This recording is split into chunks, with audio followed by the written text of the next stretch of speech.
मुलायम सिंह का बड़ा खेल, कहीं मुलायम कहीं सख्त, क्या मिलेगा दिल्ली का तख्त, नेताजी चले दिल्ली। नमस्कार, आपके साथ मैं अतुल अग्रवाल हूं। समाजवादी पार्टी के मुखिया मुलायम सिंह यादव सुर्खियों में हैं। सुर्खियों में इसलिए हैं कि वो कल यानी 31 अगस्त को संसद के बाहर धरने पर बैठेंगे। धरना इस बात के लिए कि वो संसद ना चलने देने से नाराज हैं। संसद इसलिए नहीं चल पा रही क्योंकि भारतीय जनता पार्टी कोयला आवंटन घोटाले को लेकर प्रधानमंत्री डॉक्टर मनमोहन सिंह जी का इस्तीफा मांग रही है और सरकार बैकफुट पर आना नहीं चाहती। लेकिन संसद ना चलने देने से सरकार की किरकिरी जमकर हो रही है। तो ऐसे में मुलायम सिंह का रुख सरकार के लिए राहत की बात है। राहत इसलिए कि ना सिर्फ मुलायम सिंह जी धरने पर बैठेंगे बल्कि उनके साथ तेलुगु देशम पार्टी और वाम दल भी धरने पर बैठेंगे। सरकार खुश, लेकिन मुलायम सिंह की एक और मांग है कि कोयला आवंटन घोटाले की जांच सुप्रीम कोर्ट के सिटिंग जज से कराई जाए। अब यहां पर दांव उल्टा हो जाता है। बीजेपी खुश, लेकिन सरकार नाखुश, सरकार नाराज, सरकार डरी हुई क्योंकि सरकार तो इसे कोयला घोटाला मानने को तैयार है ही नहीं। अब मुलायम सिंह अकेले हैं, तीर भी उन्होंने एक ही मारा है, लेकिन निशाना 2, 3, 4, 5, 6, 8, 10 जगह लगाने का जुगाड़ है। अब कहने वाले तो कहेंगे ही, वाह उस्ताद। मुलायम सिंह का बड़ा खेल, कहीं मुलायम कहीं सख्त, क्या मिलेगा दिल्ली का तख्त, नेताजी चले दिल्ली।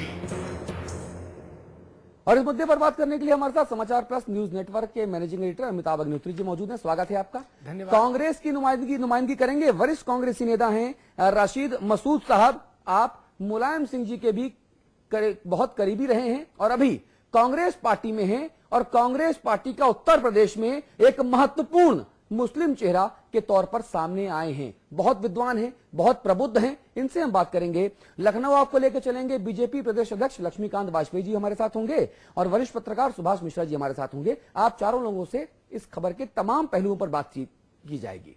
कोयला आवंटन घोटाले पर अब तक केंद्र सरकार के साथ खड़ी समाजवादी पार्टी अब सरकार के लिए सिरदर्द पैदा करने लगी है। समाजवादी पार्टी के मुखिया मुलायम सिंह यादव जी ने कोयला घोटाले की जांच की मांग कर दी। साथ ही सरकार के लिए राहत का इंतजाम करते हुए उन्होंने संसद ना चलने के विरोध में संसद के बाहर धरना देने का ऐलान कर दिया। यानी एक तीर से दो निशाने तो सामने नजर आ रहे हैं। लेकिन कहने वाले कहते हैं कि मुलायम सिंह जी जब तीर चलाते हैं तो फिर एक तीर से दो निशानों तक रोकते नहीं हैं। निशाने एक के बाद एक कई सारे भेदते जाते हैं और यही मुलायम का जादू है।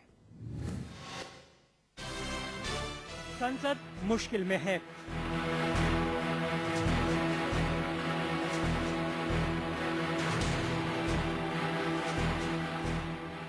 कोयला आवंटन घोटाले को लेकर मुख्य विपक्षी पार्टी बीजेपी संसद चलने देने के खिलाफ है।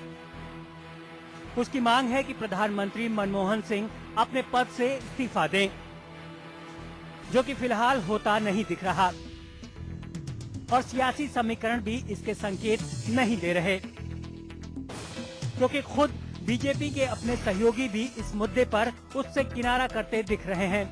लेकिन मुश्किल बरकरार है। संसद अखाड़ा बन चुका है। ऐसे में अक्सर सरकार के लिए तारणहार की भूमिका अदा करने वाले नेताजी यानी सपा सुप्रीमो मुलायम सिंह अखाड़े में उतर गए हैं। अपनी सियासी सूझबूझ के लिए मशहूर मुलायम सिंह ने एक तीर से दो निशाना करते हुए अपनी मौजूदगी दर्ज करा दी है। संसद भवन के गेट पर 4 दल हम धरना देंगे। सीपीआई, सीपीएम, तेलुगु देशम और समाजवादी पार्टी और अन्य दलों को भी कोशिश करेंगे कि वो भी शामिल हों और संसद चलाने तथा कोयला घोटाले में दोषी लोगों के खिलाफ सर्वोच्च न्यायालय की सिटिंग जज से जांच कराने की मांग करेंगे। जी हां, मुलायम सिंह यादव की मांग है कि कोयला घोटाले की जांच सुप्रीम कोर्ट के मौजूदा जज से कराई जाए। ये सरकार के लिए सिरदर्द की बात हो सकती है, क्योंकि सरकार तो इसे घोटाला मानने से ही इनकार कर रही है। तो बेच तोड़ ना सकते हो ये कोल, तो अगर बेच ही नहीं सकते तो आप किस मुनाफे की बात कर रहे हो? ये तो इनपुट कॉस्ट है। कांग्रेस अलबत्ता इस पर बैन कर सकती है, लेकिन मुलायम ने दूसरा पांसा फेंकते हुए 31 अगस्त को संसद के सामने धरने की भी बात कह दी, जिसके लिए उन्हें लेफ्ट और टीडीपी का समर्थन भी हासिल है। धरना इस बात के लिए कि संसद को अखाड़ा न बनाया जाए और गतिरोध खत्म करते हुए संसद की कार्यवाही चलने दी जाए। कांग्रेस के लिए मुलायम का ये रुख कुछ सुकून जरूर देगा, क्योंकि लगातार संसद न चलने से सरकार की खासी किरकिरी हो रही है। यानी एक तरफ तो नेताजी सख्त हैं, तो दूसरी तरफ मुलायम। आलोक साहिल, समाचार प्लस। सबसे पहले रशीद भाई, मैं आपके पास आना चाहूंगा। आप मुलायम सिंह जी के बड़े करीबी सलाहकार, सहयोगी रहे हैं और अभी आप कांग्रेस पार्टी में हैं। मुलायम सिंह जी का ये जो पैंतरा है, ये जो दांव है, इस पर आप क्या कहना चाहते हैं? ये कौन सी एक अनोखी राजनीति है कि साहब एक तरफ तो धीमा हाथ, दूसरी तरफ सख्त हाथ, ये कौन सा पैंतरा है?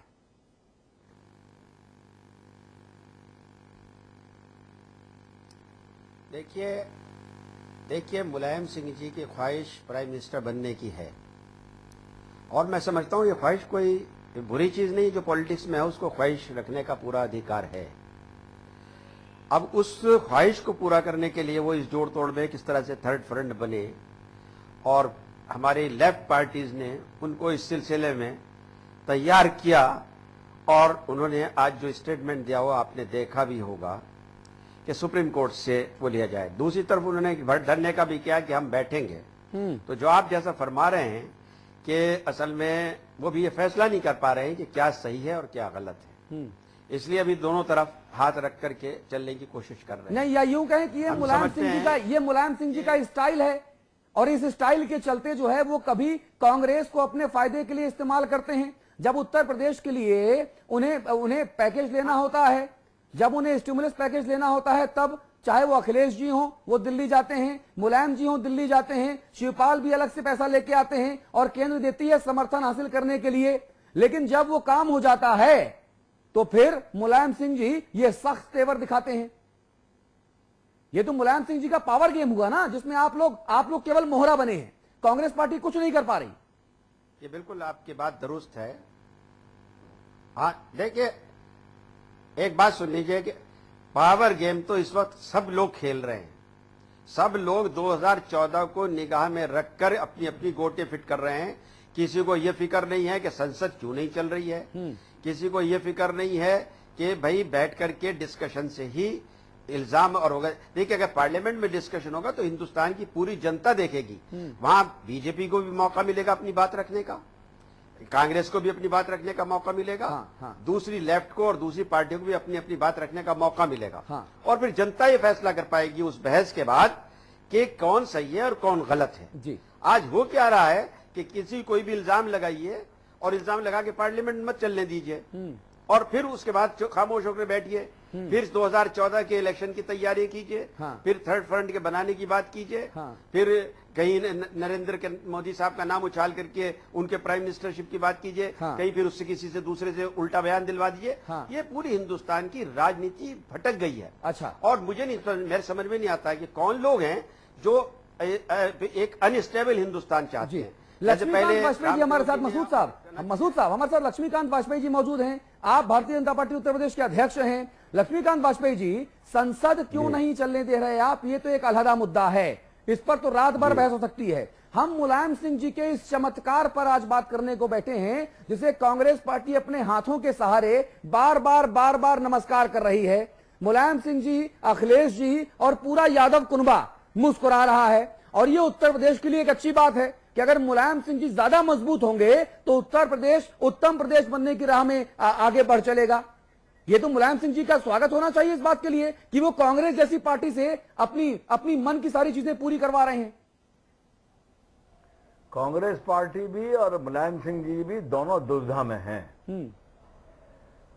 मुलायम सिंह जी अगर ये मान रहे हैं कि कोयले में घोटाला हुआ है तब फिर संसद के अधिकार क्षेत्र में पीएसी है, संसद के अधिकार क्षेत्र में जेपीसी बनाना भी है। हाँ। तब संसद के अधिकार को छोड़कर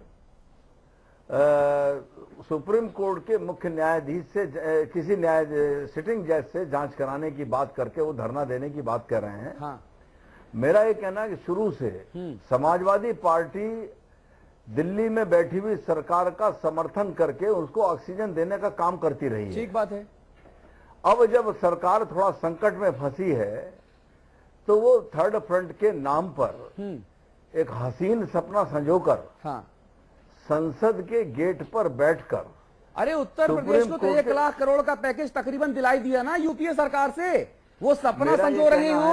अरे सपना तो आडवाणी जी भी संजो रहे हैं, सपना तो मोदी जी भी संजो रहे हैं, और सपना तो सूर्य प्रताप शाही जी भी संजो रहे थे। जी, मेरा निवेदन ये कि राजनीतिक क्षेत्र में सपना संजोना कोई बुरी बात नहीं है। यही तो मैं आपसे कह रहा हूं। नहीं, लेकिन एक तरफ सरकार का समर्थन करोगे, एक तरफ सरकार के विरोध में धरने पे बैठोगे, इसमें कहां से सामंजस्य है? अरे प्रदेश को तकरीबन 1 लाख करोड़ के आसपास का पैकेज तो ले आए ना मुलायम सिंह जी और अखिलेश जी, इसके लिए तो तारीफ होनी चाहिए ना उनकी। मेरा निवेदन है कि इस 1 लाख करोड़ का पैकेज राष्ट्र की अस्मिता पर के सौदा करके या इतने बड़े घोटाले पर किसी भी व्यक्ति को संरक्षण प्रदान करके लेना मैं इसे उपयुक्त नहीं मानता। ठीक है, सुभाष मिश्रा जी आप कुछ कहना चाह रहे हैं? मैं ये कहूंगा कि जैसे बातें ये कह रहे हैं कि राष्ट्र की अस्मिता के साथ कोई सौदा है या इस तरह की बात, मुझे नहीं लगता। मुझे लगता है कि ये मुलायम सिंह की प्योर पावर पॉलिटिक्स है, और मुलायम सिंह ने लगातार जब से उनकी सरकार बनी है ये क्लियर कर दिया कि उनका निशाना अब प्रधानमंत्री बनने का है। 2014 के चुनाव है। तो आज की जो पोस्चरिंग है अतुल जी, मैं कहूंगा इसके 3 मतलब है बड़े छोटे से। पहला तो ये है कि थर्ड फ्रंट की नींव रखना आज से, या तो उनका 4 पार्टी मेरे साथ आ गई है और आ गई है, थर्ड फ्रंट के वो नेता अपने आप को मानते हैं। दूसरा ये है कि ये बात कहना कि हाउस चले, सदन चले, वहां डिबेट हो, इससे कांग्रेस के वो जो है संबंध उनके रिश्ते अच्छे और हो, प्रगाढ़ हो। तीसरा ये कि सदन चलेगा तो भारतीय जनता पार्टी को निश्चित है कि कांग्रेस गाली देगी कि साहब आपने अपनी स्टेट में क्यों नहीं कोल अलॉटमेंट रोका, वहां क्यों आपने मना किया कि नहीं साहब बिडिंग होनी चाहिए और इस तरह। तो उनका 3 एजेंडा साफ है कि थर्ड फ्रंट को मजबूत करना है, जिसमें खुद उसके नेता प्रधानमंत्री पद के दावेदार, कांग्रेस से रिश्ते को मजबूत करना है, भारतीय जनता पार्टी को एक्सपोज करना है। ये उनका आज की टोटल पोस्चरिंग का मतलब है। इस बीच में मुझे ये लगता है कि इसलिए मुलायम सिंह यादव को ये सब करना पड़ रहा है, और स्थिति उनको थोड़ी और अपने पक्ष में दिखाई दे रही है, क्योंकि कांग्रेस जो है देश भर में, खासतौर से उत्तर प्रदेश में इतनी कमजोर होती जा रही है कि आप देखिए कि सोनिया गांधी संसद में उठ करके मुलायम सिंह जी के पास जाती है कि भैया हमारी अमेठी और रायबरेली में बिजली तो दो, बिजली नहीं दोगे तो हो सकता है अगली बार हमारे बेटे की सीट भी खतरे में पड़ सकती है। ये हालत होगी कांग्रेस की। मैं बता रहा हूं कि देश में या प्रदेश में कांग्रेस के खिलाफ कितना माहौल है, और इसका फायदा उठाते हुए मुलायम सिंह यादव ने पोस्चरिंग की। ठीक है, अमिताभ अग्निहोत्री जी मैं आपसे जानना चाहूंगा, मुलायम सिंह जी यादव और कांग्रेस पार्टी दोनों की अगर हम राजनीतिक विसात देखें तो दोनों का जो वोटर है वो तकरीबन एक ही जैसा है। MY जो फॉर्मूला है वो मुलायम सिंह जी अपने लिए इस्तेमाल करते हैं, और जो M फैक्टर है खास तौर पे वो कांग्रेस पार्टी भी उसको हथियाने के लिए एक के बाद एक आरक्षण का झुंझुना पकड़ाने की बात हो या तमाम दूसरे बयान वो दे रही है। क्या मुलायम सिंह जी को यह लगता है कि अगर उत्तर प्रदेश में कांग्रेस पार्टी को थोड़ा सा भी उसने अपना कांधा मुलायम सिंह जी ने दिया तो फिर हाथ साइकिल का ब्रेक थाम लेगा? इसलिए मुलायम सिंह जी केंद्र में कुछ और कहते हैं, लेकिन जब लखनऊ आते हैं तो सुर बदल जाते हैं। देखिए, मुलायम सिंह जी को अगर कोई चीज स्ट्रेटेजिकली सबसे ज्यादा सूट करती है, ये खबर वाजपेयी जी को अच्छी लगेगी, तो उनको सूट करता है कि भाजपा उत्तर प्रदेश में मजबूत हो। उत्तर प्रदेश में मंदिर का इशू और तमाम काशी मथुरा बाकी है, अयोध्या केवल झांकी है, इस टाइप का माहौल बने। एक तरफ से वाजपेयी जी ललकारे और दूसरी तरफ से मुलायम सिंह जी ललकारे, एक शार्प पोलराइजेशन सूट करता है। ठीक है, मुझे याद आता है समाजवादी पार्टी के एक बहुत बड़े नेता ने एक बार मुझसे व्यक्तिगत बातचीत में कहा था कि आपको पता है अमिताभ जी, 2 बड़े नेता प्रदेश के, मुलायम सिंह और कल्याण सिंह, विपरीत ध्रुवों के नायक, और दोनों एक दूसरे से ही शक्ति अर्जित करते हैं, और वो दौर लंबे समय तक चला। मुलायम सिंह जी का एक भाषण कल्याण सिंह जी की टीआरपी बढ़ा देता था, और कल्याण सिंह जी का एक भाषण मुलायम सिंह की टीआरपी बढ़ा देता था। मुलायम सिंह जी प्रसन्न होते थे कि उनको लोग मौलाना मुलायम कहें। डिवीजन बहुत शार्प होता है, इसलिए कांग्रेस और बसपा इनका जितना भी प्रादुर्भाव होगा वो मुलायम सिंह जी को बहुत सूट नहीं करेगा। एक लेकिन आज का जो तात्कालिक संदर्भ है उस पर अगर मैं कहूं तो मैं कहूंगा कि मुलायम सिंह जी ने इधर कुछ इतनी जल्दी जल्दी पैंतरे खेल दिए, शायद उनके पास भी समय, वो देख रहे हैं कि समय बहुत लंबा नहीं है।